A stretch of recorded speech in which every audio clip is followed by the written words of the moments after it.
મિત્રો, અમેરિકાના રાષ્ટ્રપતિ ડોનાલ્ડ ટ્રમ્પના આદેશ પર ગેરકાયદે ઇમિગ્રન્ટ સામે કાર્યવાહી વધુ તેજ, વધુ કડક કરવામાં આવી રહી છે. હાલ સ્થિતિ એવી છે કે અમેરિકામાં ડિટેન્શન સેન્ટરો ફૂલ થઈ ગયા છે. પરિસ્થિતિ એવી છે કે ગેરકાયદે ઇમિગ્રન્ટ્સને હવે જેલમાં રાખવામાં આવી રહ્યા છે. Los Angeles, Miami, Atlanta, Kansas સહિત 9 ફેડરલ જેલોમાં ગેરકાયદે ઇમિગ્રન્ટ્સને અન્ય ખતરનાક ગુનેગારોની સાથે રાખવામાં આવી રહ્યા છે. ઇમિગ્રેશન અને કસ્ટમ્સ એન્ફોર્સમેન્ટ એટલે કે આઈસીઈ, જેને અમેરિકામાં ખાસ કરીને આઈસના નામથી ઓળખવામાં આવે છે, તે આઈસ ડિટેન્શન સેન્ટરમાં 41,000 લોકો રહી શકે તેટલી તેની ક્ષમતા છે. આ સેન્ટરોમાં લગભગ 2,000 ભારતીયો રહે છે.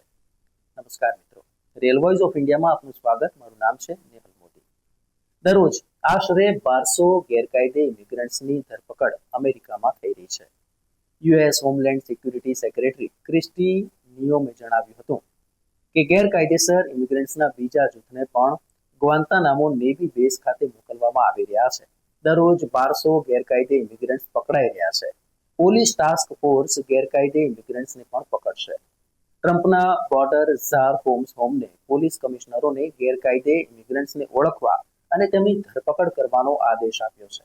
આ માટે પોલીસ ટાસ્ક ફોર્સની રચના કરવામાં આવી છે અને તેઓ રસ્તા પર જે ગેરકાયદે હોય તેમને પકડી શકે છે. આઈસ એટલે કે આઈસીઈ એ એકમાત્ર એજન્સી છે કે જે યુએસમાં ગેરકાયદે ઇમિગ્રન્ટ્સને પકડે છે. 25 વર્ષ પછી એવું બનશે કે જ્યારે સ્થાનિક પોલીસને આ જવાબદારી સોંપવામાં આવી હોય. ટ્રમ્પ વહીવટીતંત્ર દ્વારા રાજ્ય પોલીસને પણ આ માટે ટ્રેનિંગ આપવામાં આવી રહી છે. આ ટ્રેનિંગ સૌપ્રથમ ટ્રમ્પ સમર્થિત રિપબ્લિકન રાજ્યોમાં શરૂ કરવામાં આવી છે. ટ્રમ્પે ફેડરલ આદેશો આપ્યા છે, તેથી ડેમોક્રેટિક રાજ્યોમાં પણ ટ્રેનિંગ ફરજિયાત કરવાની રહેશે. અમેરિકન સિવિલ લિબર્ટીઝ યુનિયન અનુસાર જેલોમાં સ્થિતિ અત્યારે ખૂબ જ ભયાનક છે.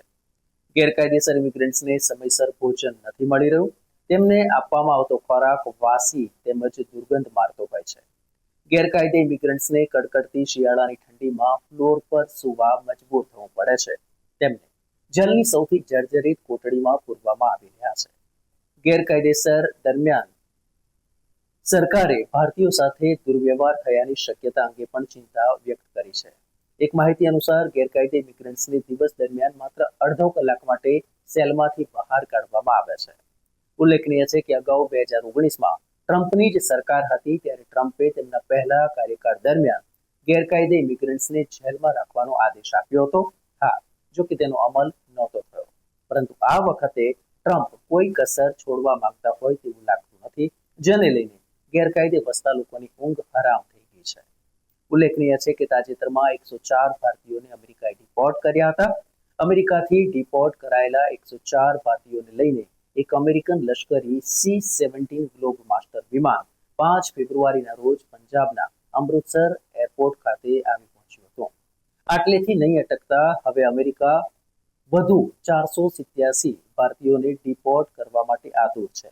કેન્દ્ર સરકારે કહ્યું છે કે અમેરિકી અધિકારીઓએ ત્યાં રહેલા 487થી વધુ ગેરકાયદે ભારતીય ઇમિગ્રન્ટ્સની ઓળખ કરી લીધી છે અને હવે ટૂંક સમયમાં તેમને ભારત પરત મોકલવામાં આવશે.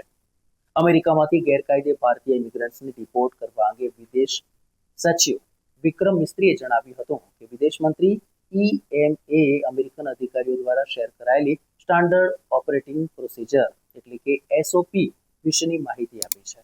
તેમણે કહ્યું હતું કે વિદેશ મંત્રીએ ધ્યાન દોર્યું હતું કે આ પ્રક્રિયા ઘણા સમયથી ચાલી રહી છે. જોકે ડિપોર્ટ કરાયેલા સ્થળાંતરકારો સાથે દુર્વ્યવહારનો મુદ્દો પણ ખૂબ જ ગંભીર છે, જે અમે યુએસ અધિકારીઓ સમક્ષ ઉઠાવ્યો છે. એક પત્રકાર પરિષદને સંબોધતા વિદેશ સચિવ વિક્રમ મિસ્ત્રીએ જણાવ્યું હતું કે અમેરિકાએ ભારતને 487 સંભવિત ભારતીય નાગરિકની માહિતી આપી છે અને ડિપોર્ટ કરવાના આદેશ જારી કર્યા છે. તેમણે કહ્યું હતું કે યુએસ વહીવટીતંત્રને સ્પષ્ટ કર્યું છે કે ડિપોર્ટ કરાયેલા ભારતીયો સાથે કોઈ પણ પ્રકારે અમાનવીય વર્તન સહન કરવામાં નહીં આવે. જો અમને કોઈ પણ પ્રકારના દુરુપયોગની જાણ થશે તો અમે તાત્કાલિક તેને ઉચ્ચ સ્તરે ઉઠાવીશું. વિદેશ સચિવ વિક્રમ મિસ્ત્રીએ જણાવ્યું હતું કે ડિપોર્ટની પ્રક્રિયા એ નવી પ્રક્રિયા નથી. વિદેશ મંત્રી જયશંકરે પણ સંસદમાં આ મુદ્દે ચર્ચા કરી હતી. ભારતને અસહકારશીલ દેશ તરીકે વર્ણવવામાં આવે તે હું નહીં સ્વીકારું. જો વિશ્વનો કોઈ પણ દેશ તેના નાગરિકોને પાછા સ્વીકારવા માંગતો હોય તો તેને ખાતરી આપવાની જરૂર છે કે કોઈ પણ પરત આવી રહ્યું છે તે ભારતનો નાગરિક છે. એમાં કાયદેસરતા અને સુરક્ષાના મુદ્દા સંકળાયેલા છે. તાજેતરમાં થયેલી વાતચીતમાં જ્યારે અમે અમેરિકાથી પાછા ફરનારા સંભવિત લોકો વિશે વિગતો માંગી ત્યારે જણાવવામાં આવ્યું છે કે 487 ભારતીય નાગરિકો માટે અંતિમ ડિપોર્ટના આદેશ આપવામાં આવ્યા છે.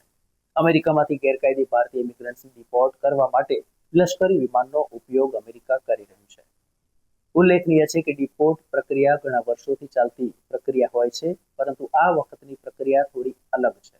આ ઉપરાંત વિદેશ સચિવે ગેરકાયદે સ્થળાંતરને પ્રોત્સાહન આપતી ગેંગ અને નેટવર્ક સામે નક્કર કાર્યવાહીની જરૂરિયાત ઉપર ભાર મૂક્યો છે. તેમણે કહ્યું છે કે આપણે સમગ્ર સિસ્ટમમાં હાજર ઇકોસિસ્ટમ સામે પગલાં લેવાની જરૂર છે, જે ગેરકાયદે ઇમિગ્રેશનને પ્રોત્સાહન આપે છે. ત્યારે હવે વડાપ્રધાન મોદીની અમેરિકા મુલાકાતની ટ્રમ્પ અને તેના દ્વારા લેવાતા નિર્ણય પર શું અસર થાય છે તે જોવાનું રહ્યું. મિત્રો, ન્યૂઝ વ્યૂઝ અને એનાલિસિસ માટે આપ જોતા રહો રિયલ વોઇસ ઓફ.